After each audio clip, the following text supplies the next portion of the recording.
हमने कहा कि हम महिलाओं के लिए सशक्तिकरण के लिए काम करेंगे, तो वोट मांगते हुए तुम्हें शर्म नहीं आई? तुम्हें नजर नहीं आया ये वैध है या अवैध है, ये इलीगल है या इलीगल है? के लिए तो चांदनी चौक पे लगातार दिल्ली में बुलडोजर कार्रवाई चल रहा है।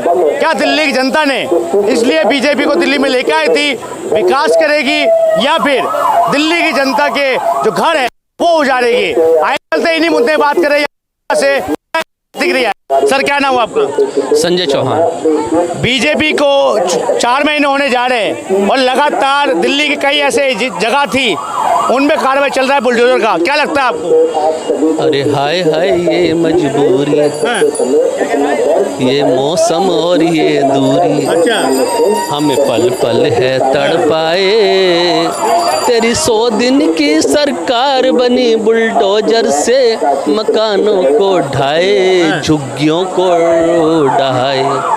ये है भारतीय जनता पार्टी का असली चरित्र, चाल चरित्र और चेहरा।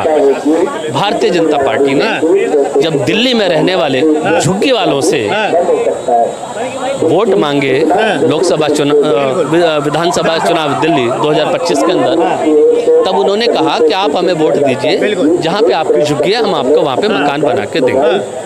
उसके अंदर कोई भी ना वैध का जिक्र था, ना अवैध का जिक्र था, ना लीगल का जिक्र था और ना इलीगल का जिक्र था।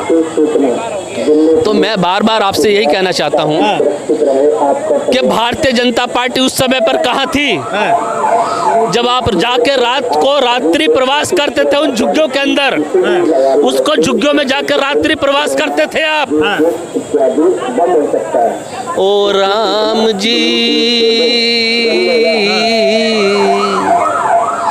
श्री राम जी भगवान जी बड़ा दुख दीना,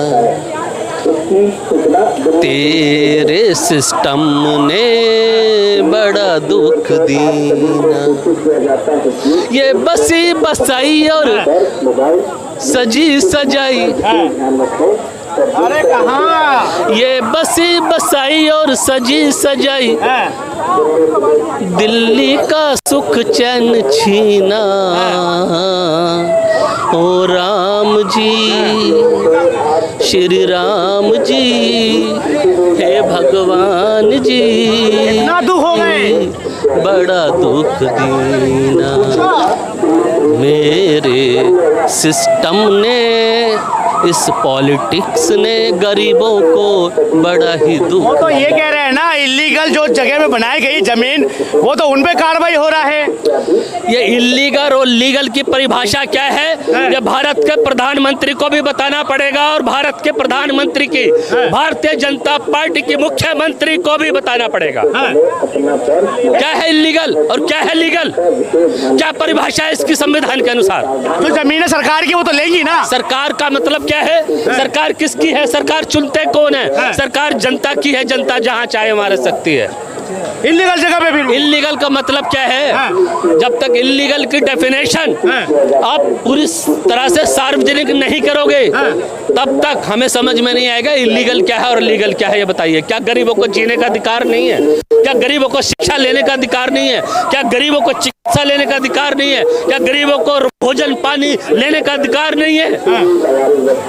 जब भारतीय जनता पार्टी के सांसद पिछले 15 सालों से इसी सरकारी भूमि पे, भारतीय जनता पार्टी के अनुसार इसी सरकारी भूमि पे बनी हुई अवैध झुग्गियों में जाकर लगातार वोट लेते रहे, तब उनको इलीगल और लीगल की परिभाषा समझ में नहीं आई। और जब भारतीय जनता पार्टी के निगम पार्षद 15 सालों तक निगम के अंदर वोट लेकर निगम की सत्ता का सुख भोगते रहे, तब भी लीगल इलीगल की परिभाषा समझ में नहीं आई। तो आज कहते हैं ये नाला है, यहाँ पे जो झुग्गी है ये इलीगल है। अगर नाला इलीगल है तो नदियों पे बनी बड़ी बड़ी बिल्डिंगें लीगल कैसे? बिल्कुल। अगर नाले पे बनी झुग्गियाँ इलीगल हैं तो यमुना के किनारे बने बने बहुत बड़ी बड़ी बिल्डिंग वो लीगल कैसे हो गई हैं? 100 दिन का रिपोर्ट कार्ड पेश किया था माननीय मुख्यमंत्री रेखा गुप्ता जी ने। उन्होंने कहा था प्रधानमंत्री जी के नेतृत्व में भारतीय जनता पार्टी महिला सशक्तिकरण की ओर काम कर रही है। क्या दिल्ली में महिलाओं की झुग्गियां तोड़कर भारतीय जनता पार्टी महिला सशक्तिकरण का उदाहरण पेश कर रही है देश को? 100 दिन का कार्ड जो है रेखा गुप्ता ने एक न्यूज चैनल की जनता को विकसित करा था। मैं- काम में गिनवाए थे 100 दिन के काम में। मैं वही तो पूछ रहा हूँ। इस 100 दिन के काम में यमुना जी की सफाई भी होनी थी, लेकिन रेखा गुप्ता जी चली गई हरिद्वार में नहाने, अच्छा। डुबकी लगाने। डुबकी तो रेखा गुप्ता जी को अपने परिवार के साथ यमुना जी में लगानी चाहिए थी, अच्छा। लेकिन चली गई गंगा जी में, हरिद्वार में डुबकी लगाने।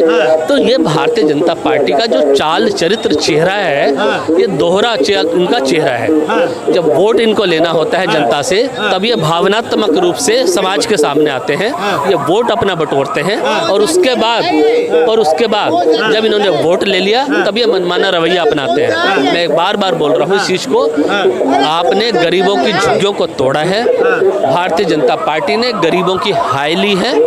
ये सारे देश की महिलाएं हैं, ये देश की बेटियां हैं। आपने रात को जाके, दिन में जाके बुलडोजर से उनकी झुग्गियां तोड़ दी कि ये अवैध है। भारतीय जनता पार्टी ने कहा ये अवैध है, लेकिन जब उन्हीं झुग्गियों में जाके रात को लूडो खेलते थे, कैरम बोर्ड खेलते थे, गुल्ली डंडा खेलते थे, क्रिकेट खेलते थे, तब ये अवैध थी। तब सुषमा स्वराज जी की बेटी बांसुरी स्वराज भी जाके वहाँ पर रात्रि प्रवास करती थी, फोटो खिंचवाती थी ICT क्वालिटी में। तब ये हमारी जो कमलजीत शेरावत जी हैं, ये भी फोटो खिंचवाती थी, झुग्गियों में जाके प्रवास करती थी। तो इनको शर्म नहीं आ रही आज? क्या कमलजीत शेरावत जी को और बांसुरी स्वराज जी को आज शर्म नहीं आ रही? इनकी आंखों का शर्म का पानी मर गया है कि जिन झुग्गियों में हमने दिल्ली विधानसभा चुनाव 2025 में जाके रात्रि प्रवास किया और हमने कहा कि हम महिलाओं के लिए सशक्तिकरण के लिए काम करेंगे, तो वोट मांगते हुए तुम्हें शर्म नहीं आई? तुम्हें नजर नहीं आया ये वैध है, ये अवैध है, ये इलीगल है, ये इलीगल के है? लिए तो 422 देवी के नाम से दिल्ली की महिला को दिया है ना। हमें 422 420 नहीं चाहिए, हमें 420 श्री 420 नहीं चाहिए। हमें चाहिए जो जनता के लिए काम करे। हमें ऐसे 420 नेता नहीं चाहिए जो वोट के टाइम पे आके जनता से वोट ले ले और वोट लेने के बाद उन्हीं की झुग्गियों को तोड़ दे। ऐसे 420 देवी हो या देवता हो, हमें नहीं चाहिए। ठीक है, क्या नाम है सर आपका? हमारा नाम नासिर। क्या लगता है दिल्ली में कार्रवाई हो रहा है जिस प्रकार बुलडोजर का, क्या दिल्ली जनता ने इसलिए बीजेपी को लेगा है दिल्ली में?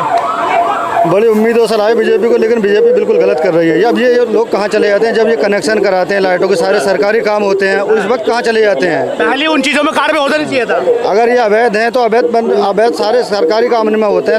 इलेक्शन के टाइम अवैध नजर आते हैं, जीतने के बाद इनको अवैध नजर आते हैं। इलेक्शन के टाइम कोई अवैध नजर नहीं आता, वोट लेने के टाइम तो कुछ नहीं देखते हैं। बिल्कुल। आज जो गरीबों के जो बेचारे 50 साल से 30 साल से रहते हुए आ रहे हैं, पहले सरकार उनका इंतजाम करे, उसके बाद उन्हें तोड़ें। कई दिल्ली में कई ऐसे इलाके थे जो वो दिल्ली की जनता कह रही थी कि यह तरीके से हमने बनाया था, लेकिन हमें जगह तो दो रहने के लिए, हम जाए तो जाए कहाँ? बिल्कुल ठीक बात है। बिल्कुल सरकार को पहले सोचना चाहिए इस तरीके का, जैसे या तो उनको नोटिस दे, उनका पहले इंतजाम करे। जैसे मोदी जी ने बोला जहाँ झुग्गी वहीं मकान। मोदी जी की एक वीडियो भी आपने देखी होगी जो जहाँ झुग्गी वहाँ मकान। हाँ, जहाँ झुग्गी वहीं मकान, और कोई भी झुग्गी दिल्ली की नहीं टूटेगी। और जो चलो अवैध है मानते हैं, चीज़ को तोड़ दो, लेकिन उन्हें पहले इंतजाम करके दो। बेचारे कहाँ जाएंगे? गरीब है, पूरी ज़िंदगी में इंसान एक मकान बना पाता छोटा सा।